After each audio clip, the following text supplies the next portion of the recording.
তোমরা আজকে যেই প্রশ্নটা পড়াবো সেটা হচ্ছে গিয়ে বর্ন হ্যাবার চক্র বর্ণনা করো। তাহলে আমরা হচ্ছে প্রথমেই হচ্ছে গিয়ে তোমার বর্ন হ্যাবার চক্র সম্পর্কে আমরা একটু ধারণা দিয়ে নিই। বর্ন হ্যাবার চক্রটা কি আসলে, যে যারা হচ্ছে গিয়ে বলতেছে যে বর্ন হ্যাবার চক্র, মানে বর্ন হ্যাবার চক্র আমরা বর্ণনা করবো, তো বর্ন হ্যাবার চক্রটা কি? যখন হচ্ছে গিয়ে একটা বিক্রিয়া হবে, একটা বিক্রিয়া যেমন হচ্ছে গিয়ে তোমার সোডিয়াম ক্লোরিনের সাথে বিক্রিয়া করছে। সোডিয়াম যখন ক্লোরিনের সাথে বিক্রিয়া করে তাহলে এখানে সোডিয়াম হচ্ছে ধাতু, আর ক্লোরিন হচ্ছে অধাতু, তার পরস্পর সাথে বিক্রিয়া করবে। তো বিক্রিয়াটা কি সরাসরি হয়ে যাচ্ছে যে এখানে বিক্রিয়া হইল, বিক্রিয়া হয়ে এখানে সোডিয়াম ক্লোরাইড হয়ে যাচ্ছে? ব্যাপারটা কি এরকম, নাকি এখানে আরও কোনো প্রসিডিউর আছে যে ধীরে ধীরে ভেঙে ভেঙে কোনো কিছু হচ্ছে? তো বর্ন হ্যাবার চক্রটা বেসিক্যালি হচ্ছে কি এই যে একটা ধাতুর সাথে একটা অধাতুর বিক্রিয়া হচ্ছে, সেই বিক্রিয়ার ক্ষেত্রে এখানে কোন কোন ধাপের মাধ্যমে বা কোন কোন স্টেপের মাধ্যমে বিক্রিয়াটা সংগঠিত হচ্ছে, সেই মানে ব্যাপারগুলাই হচ্ছে গিয়ে তোমার বর্ন হ্যাবার চক্রের মাধ্যমে আমরা হচ্ছে গিয়ে বুঝতে পারবো। ওকে, বর্ন হ্যাবার চক্রের মাধ্যমে আমরা হচ্ছে গিয়ে একটা বিক্রিয়ার প্রত্যেকটা স্টেপ পুঙ্খানুপুঙ্খভাবে আমরা জানতে পারবো বা বুঝতে পারবো।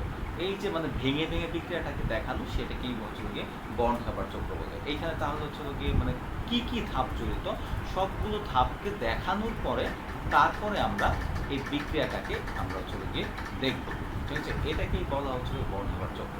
এখন হচ্ছে কি আমি যখন এই বিক্রিয়াটাকে ভেঙে ভেঙে দেখাবো, তখন তোমাদের এই ব্যাপারটা আরও ক্লিয়ার হয়ে যাবে।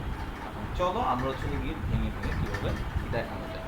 কারণ চক্র যেহেতু বলছে, অবশ্যই এখানে একটা হচ্ছে সার্কেল বা চক্রের মতো কিছু একটা অবশ্যই আছে, নইলে এখানে চক্র বলতো না।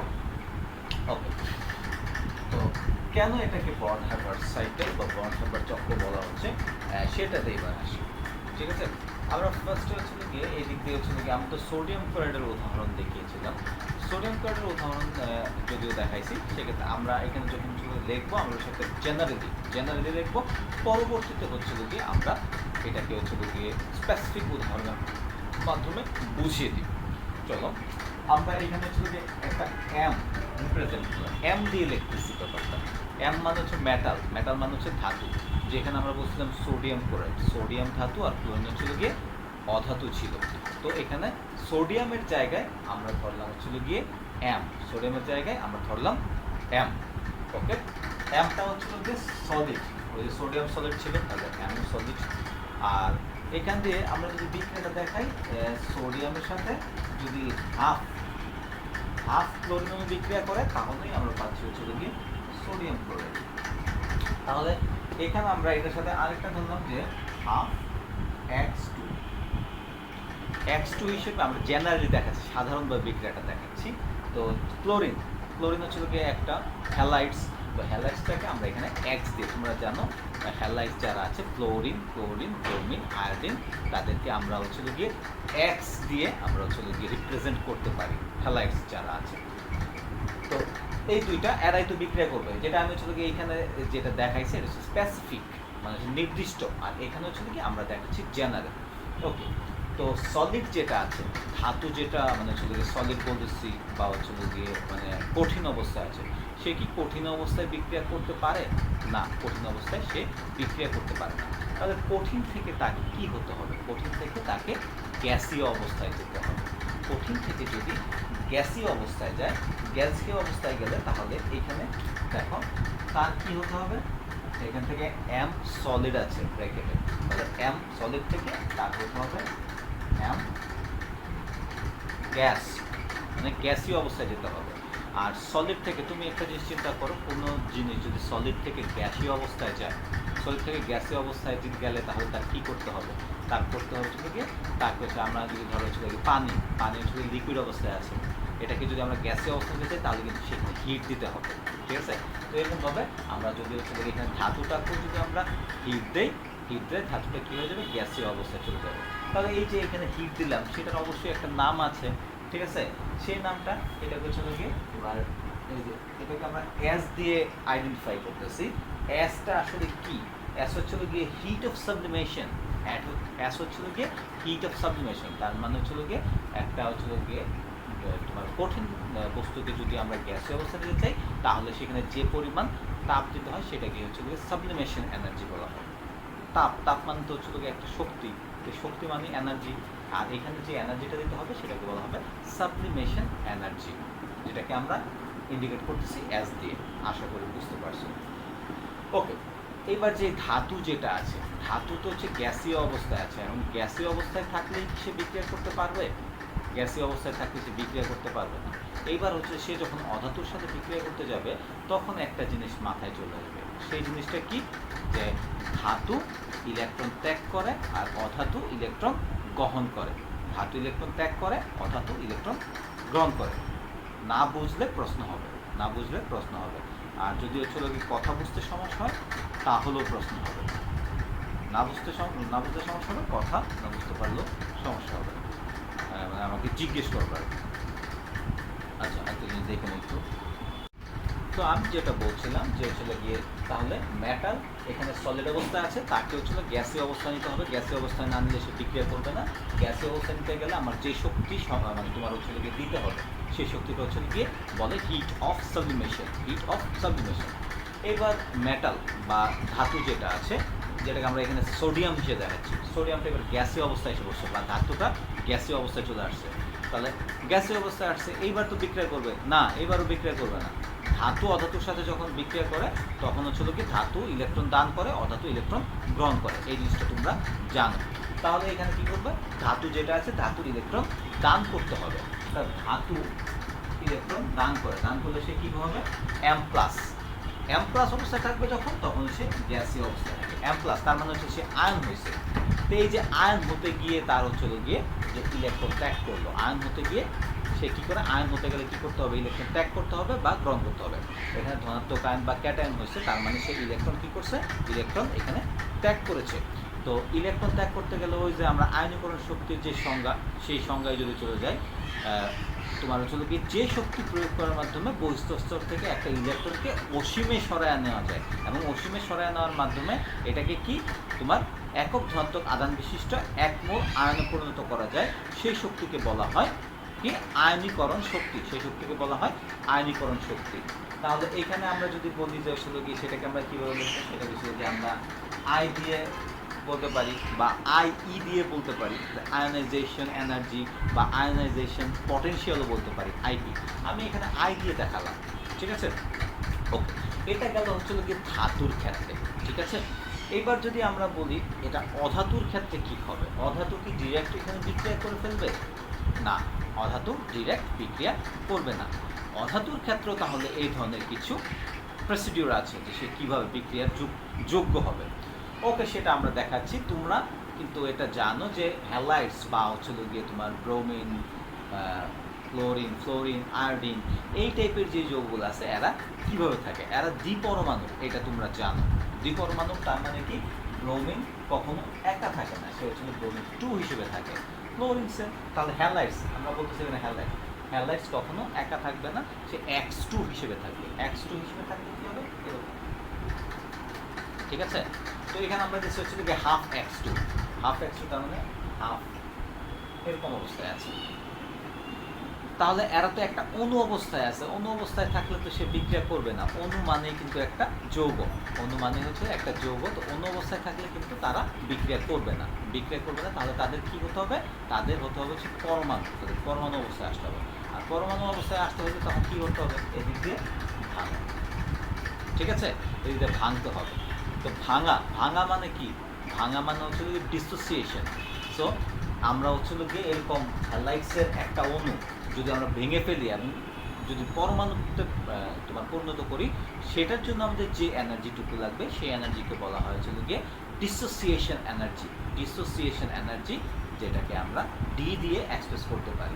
তাহলে একটু খেয়াল করো, আমরা এক অণুকে আমরা ভাঙতে আমাদের হচ্ছে ডিসোসিয়েশন এনার্জি ডি লাগলো, ঠিক আছে। কিন্তু এখানে কতটুকু আছে হচ্ছে হাফ অণু, তাহলে হাফ অণুকে ভাঙতে কতটুকু লাগবে, হাফ ডি।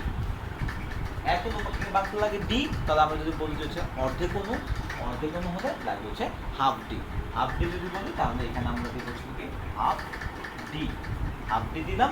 হাফ ডি দিলে এখানে হচ্ছে কি আমরা পেয়ে গেলাম হচ্ছে কি এক্স, তোমার হচ্ছে কি গ্যাসিয়াস অবস্থা। ভাঙলাম, ভেঙে আমরা শুধু এখানে x পেয়ে গেলাম, x2 থেকে আমরা x পেয়ে গেলাম, আর আমাদের শক্তি খরচ হলো কতটুকু, হাফ ডি। মানে হচ্ছে গিয়ে একটা ফুল অণুকে যদি ভাঙতে ডি লাগে, সেক্ষেত্রে অর্ধেক অণুকে ভাঙতে আমাদের লাগবে হচ্ছিল গিয়ে হাফ ডি। ওকে, আমাদের কি কেউ এখনো আছে কিনা আমি জানি না, যাই হোক আমি আমার পড়াশোনা করাচ্ছি। তো এরপরে দেখো, এই যে সে যে গ্যাসিয়াস অবস্থায় আছে, গ্যাসিয়াস অবস্থায় থাকলেই কি সে বিক্রিয়া করে ফেলবে না, এবার তাকে আয়ন হতে হবে। কি আয়ন, এখানে যেহেতু হচ্ছে ক্যাটায়ন, তোমার ধাতব আয়ন যেটা আছে এটা ধনাত্মক আয়ন যেহেতু হয়েছে, অধাতুরা হবে হচ্ছিল কি ঋণাত্মক আয়ন। অধাতুরা কি আয়ন হবে, ঋণাত্মক আয়ন। তো ঋণাত্মক আয়ন হলে এখানে যেটা হবে, ঋণাত্মক আয়ন কীভাবে হবে, ওই যে আমরা আয়নীকরণ শক্তি করছিলাম, এইবার আমরা করবো হচ্ছিল গিয়ে ইলেকট্রন আসক্তি। একটা আয়নীকরণ শক্তির ক্ষেত্রে বহিস্থ স্তর থেকে একটা ইলেকট্রন আমরা অসীমে সরায় নিছিলাম, ইলেকট্রন একটা অসীমে সরায় নিছিলাম। এইবার তাহলে যদি হচ্ছিল গিয়ে অসীম থেকে একটা ইলেকট্রন এনে যদি হচ্ছিল গিয়ে ওই হ্যালাইডস এটার বহিস্থ স্তরে বসায় দেয়, তাহলে যে শক্তি নির্গত হবে সেটাকে বলা হবে হচ্ছিল গিয়ে ইলেকট্রন অ্যাফিনিটি বা ইলেকট্রন আসক্তি। মানে হচ্ছিল গিয়ে এটা কী জন্য বলতেছি, কারণ হচ্ছে অধাতু হচ্ছিল গিয়ে ইলেকট্রন গ্রহণ করে। তাহলে সে যদি হচ্ছে এখানে ইলেকট্রন গ্রহণ করে, তাহলে এটা হচ্ছে গিয়ে তখন সে হয়ে যাবে এক্স, আর হচ্ছে গিয়ে মাইনাস, একটু গ্যাসীয় অবস্থায় আছে। আর এইখানে যে এনার্জিটা লাগবে, সেই এনার্জিটাকে আমরা বলছি ইলেকট্রন অ্যাফিনিটি বা ইলেকট্রন আসক্তি। এটাকে আমরা হচ্ছে গিয়ে এ দিয়ে এক্সপ্রেস করি। তো এইখানে একটু জানার ব্যাপার আছে। দেখো সাবলিমেশন, হিট অফ সাবলিমেশন, এটা কিন্তু আমরা দিয়েছি। তারপরে আয়নীকরণ শক্তি, এখানেও আমরা এনার্জি বাইরে থেকে দিয়েছি। তারপর ডিসোসিয়েশন এনার্জি, এখানেও আমরা বাইরে থেকে এনার্জি দিয়েছি, মানে যোগ করছি। আর এইটার ক্ষেত্রে কি হয়, যখন হচ্ছে বহিঃস্থ স্তর থেকে ইলেকট্রনটা আমরা বাইরে অসীম থেকে ইলেকট্রনটা বহিঃস্থ স্তরে যুক্ত করব, তখন এখানে ইলেকট্রন শক্তিটা দিব না, ভিতর থেকে শক্তিটা নির্গত হবে। নির্গত হওয়ার কারণে এটা হয়ে যাবে হচ্ছে কি মাইনাস। আশা করি বুঝতে পারছি। যেটা হচ্ছে দিব সেটা হচ্ছে প্লাস, আর যেটা হচ্ছে নির্গত হবে ভিতর থেকে ওটা হবে মাইনাস। ওকে, তাহলে এখানে হয়ে গেল মাইনাস। এইবার ফাইনালি কি হচ্ছে দেখো, এইবার ফাইনালি হচ্ছে গিয়ে এই দুইটা কাছাকাছি চলে আসবে। এই যে প্লাস আর মাইনাস কাছাকাছি চলে আসবে। এখন এরা যখন কাছাকাছি আসবে, কাছাকাছি এসে তারা একটা আরেকটার সাথে যুক্ত হতে থাকবে। যুক্ত হয়ে হয়ে একটা আয়ন, তার চারপাশে আরেকটা আয়ন, ওইটার চারপাশে আবার আরেকটা আয়ন, এইভাবে যুক্ত হতে তারা হচ্ছে গিয়ে একটা ল্যাটিস কাঠামো বা একটা সলিড বা কঠিন কাঠামো গঠন করে। তো সেই কঠিন কাঠামো গঠন যে করে সেটাকে বলা হয় হচ্ছে গিয়ে ল্যাটিস এনথালপি, ল্যাটিস শক্তি, ল্যাটিস শক্তি, সেটাকে বলা হয় ল্যাটিস শক্তি। এবং ফাইনালি তারা ওই ল্যাটিস শক্তিকে আমরা এক্সপ্রেস করেছিল গিয়ে ইউ নট দিয়ে। ল্যাটিস শক্তি তো তখন তারা যদি হচ্ছে একসাথে এসে যুক্ত হয়, যুক্ত হলেও ভিতর থেকে একটা শক্তি নির্গত হবে, এবং ভিতর থেকে যে শক্তিটা নির্গত হয় সেটাকে আমরা বলতেছি হচ্ছিল গিয়ে ল্যাটিস শক্তি। যেহেতু এটা নির্গত হচ্ছে এই জন্য এটা হচ্ছে মাইনাস ইউ নট। এবার তাহলে এরা যুক্ত হয়ে কি যোগ কোনো কোনো, এরা যুক্ত হয়ে তৈরি করলো হচ্ছিল গিয়ে এম এক্স, এরা যুক্ত হয়ে তৈরি করলো এম এক্স। তাহলে দেখো এই যে এইটা আর এটা যুক্ত হলো, যুক্ত হয়ে তৈরি করলো এম এক্স। আমরা প্রথমে বিক্রিয়াটা লিখে ফেলতে পারি যে এম আর এক্স যুক্ত হয়ে চলে গিয়ে এম এক্স তৈরি করলো। আর এটাকে হচ্ছে আমরা ধাপ বাই ধাপ যে ভেঙে ভেঙে লেখলাম, ভেঙে ভেঙে লিখলে এই যে এই দিক দিয়ে আসলো সেটাও। তাহলে এইখানে যে জিনিসটা দেখার বিষয়, আমরা হচ্ছে প্রত্যেকটা ধাপ ধাপ ভেঙে ভেঙে দেখাইলাম, ফাইনালি আমাদের কি উৎপন্ন হলো। ঠিক আছে, এই যে প্রসেসটা, এই প্রসেসটা এখানে দেখা একটা চক্র তৈরি হয়েছে, চক্র তৈরি হয়েছে। এই চক্রকেই বলা হয় বর্ন হ্যাবার চক্র বা বর্ন হ্যাবার সার্কেল। ওকে, তাহলে এইখানে যদি আমরা দেখি যে এই যে তোমার হচ্ছে কি এম এক্স তৈরি হলো, এম এক্স তৈরি হওয়ার ক্ষেত্রে এনথালপির পরিবর্তন কত হলো, এনথালপির পরিবর্তন, এনথালপির পরিবর্তনটাকে আমরা খুব সহজে এখানে আইডেন্টিফাই করতে পারবো। আমরা এনথালপির পরিবর্তন ডেল এইচ এফ লিখলাম। ডেল এইচ এফ মানে হচ্ছিল গিয়ে তোমার ফরমেশন এনার্জি, মানে হচ্ছিল গিয়ে এম এক্স, যেটা হচ্ছিল যৌগ হয়েছে, সেই যৌগটা উৎপন্ন হওয়ার ক্ষেত্রে এনথালপির পরিবর্তন কত হয়েছে সেটাই। ওকে, এবার হচ্ছে ফরমেশন এনথালপিটাকে আমি খুব সহজেই দেখিয়ে ফেলতে পারবো। ডেল এইচ সমান আমরা প্রথম থেকে যদি আমরা যোগ করি, দেখো এখানে সাবলিমেশন এনার্জি ছিল এস, এখানে হচ্ছে এইটা আমরা দিছি আই, তারপরে আমরা আর কি দিছি, তারপরে আমরা দিছি হচ্ছে হাফ ডি, অর্ধেক ডিসোসিয়েশন এনার্জি হাফ ডি। তারপরে এখান থেকে গেছে কি মাইনাস এ, ইলেকট্রন অ্যাফিনিটি বা ইলেকট্রন আসক্তি। আর ফাইনালি হচ্ছে কি মাইনাস ইউ নট বা ল্যাটিস এনথালপি। এই টোটালগুলোকে আমি যোগ করলে যা হবে, টোটালগুলোকে আমরা যোগ করলে যা হবে সেটাই হচ্ছে গিয়ে এখানকার টোটাল তোমার হচ্ছে গিয়ে গঠন তাপ বা সংগঠন তাপ বা হচ্ছে গিয়ে ডেল এফ। এটাই হচ্ছে গিয়ে এই বিক্রিয়ার ক্ষেত্রে। তাহলে বর্ন হ্যাবার চক্র কি? বর্ন হ্যাবার চক্র হচ্ছে গিয়ে ধাতু এবং অধাতু পরস্পরের সাথে যুক্ত হওয়ার সময় বিভিন্ন পর্যায়ে ধাতু এবং অধাতু, এটা আমি হচ্ছে গিয়ে এখন স্পেসিফিক করে দিই, এই যে সোডিয়াম আর এই হচ্ছে গিয়ে ক্লোরিন ধরলাম, তাহলে এখানে আমরা পাবো সোডিয়াম ক্লোরাইড।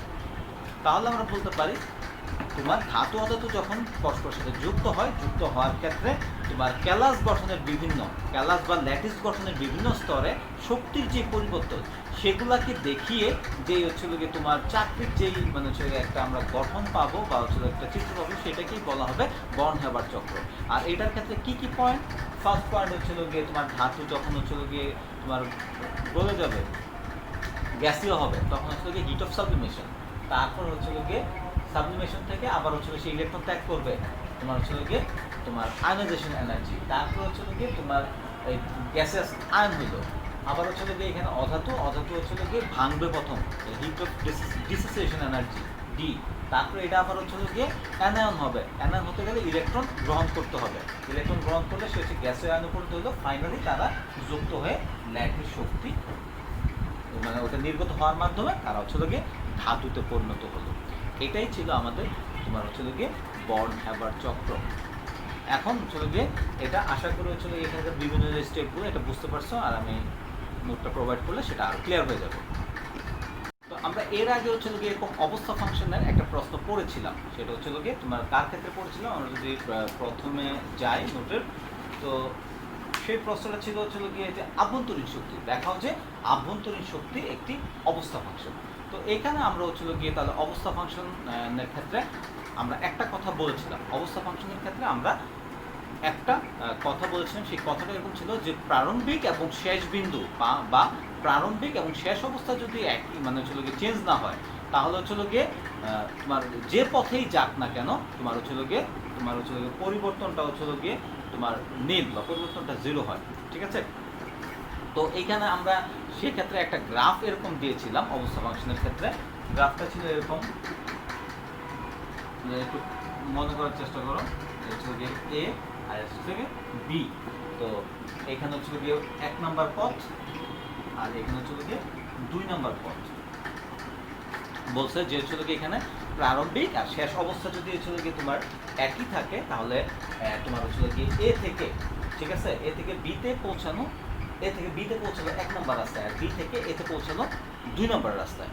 অথবা এরকম হতে পারে এ থেকে বিতে পৌঁছানো হচ্ছে 2 নম্বর রাস্তায়, বি থেকে এতে আসলো 1 নম্বর রাস্তায়। সেক্ষেত্রে তোমার হচ্ছে দেখা যায় যে যেই রাস্তায় আসুক না কেন তোমার হচ্ছে গিয়ে এনথালপির যে পরিবর্তন, এনথালপির পরিবর্তন সবসময় জিরো হবে। তো এনথালপির পরিবর্তন জিরো হবে, এইখান থেকে বোঝানো হয়েছিল যে হচ্ছে গিয়ে এনথালপি সেটা হচ্ছে গিয়ে প্রারম্ভিক শেষ অবস্থার উপর নির্ভর করে, পথের উপর নির্ভর করে না। আর আমরা এইটাই বলছিলাম যে অবস্থা ফাংশন কারা? অবস্থা ফাংশন তারাই যারা হচ্ছে গিয়ে যাদের ক্ষেত্রে মানে ব্যাপারটা এরকম হয় যে তাদের যে মান বা পরিবর্তনের যে মানটা সেটা হচ্ছে গিয়ে পথের উপর নির্ভর করে না, অর্থাৎ পথ নিরপেক্ষ।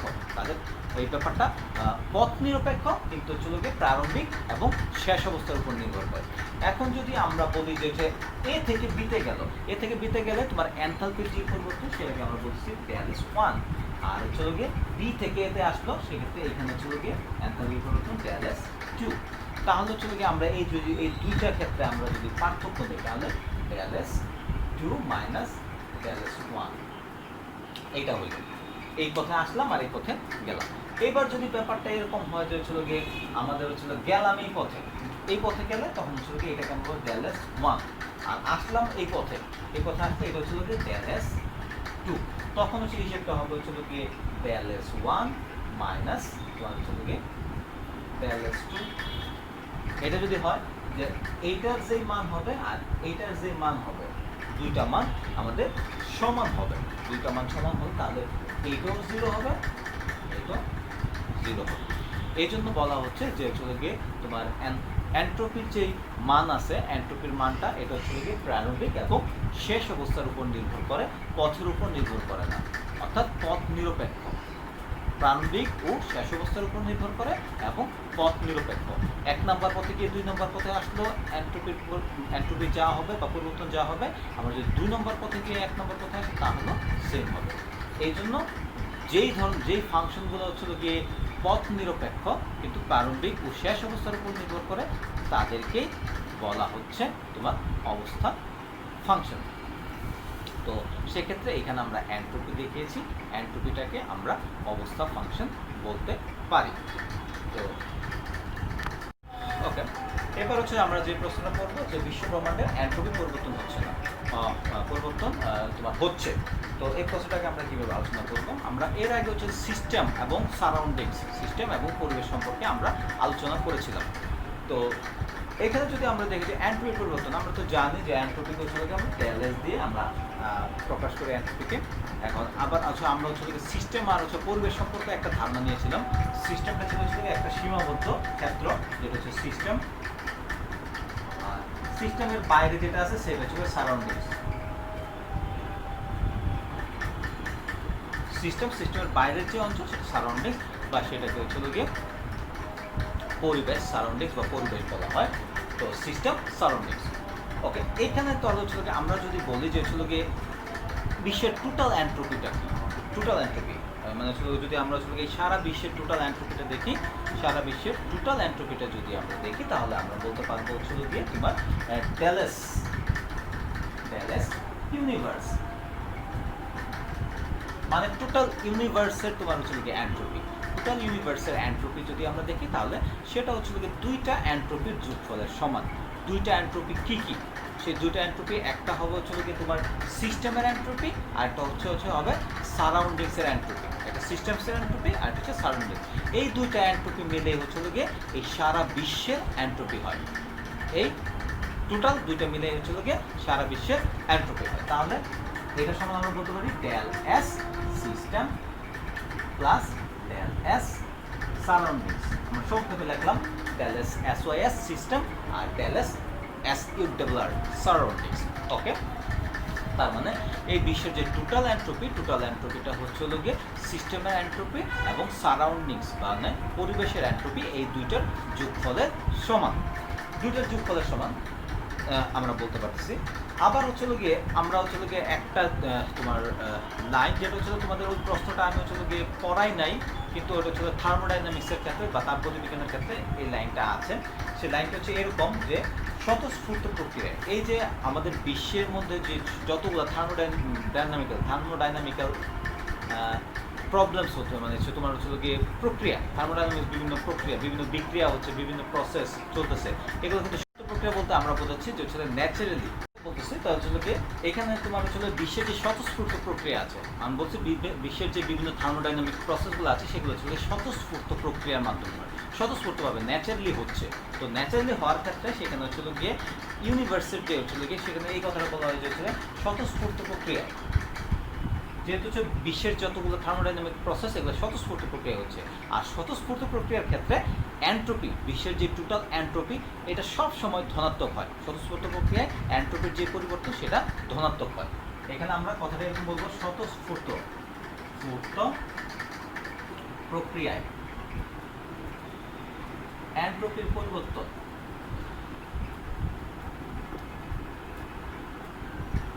ধনাত্মক। স্বতঃস্ফূর্ত প্রক্রিয়ায় এন্ট্রপির পরিবর্তন ধনাত্মক হয়।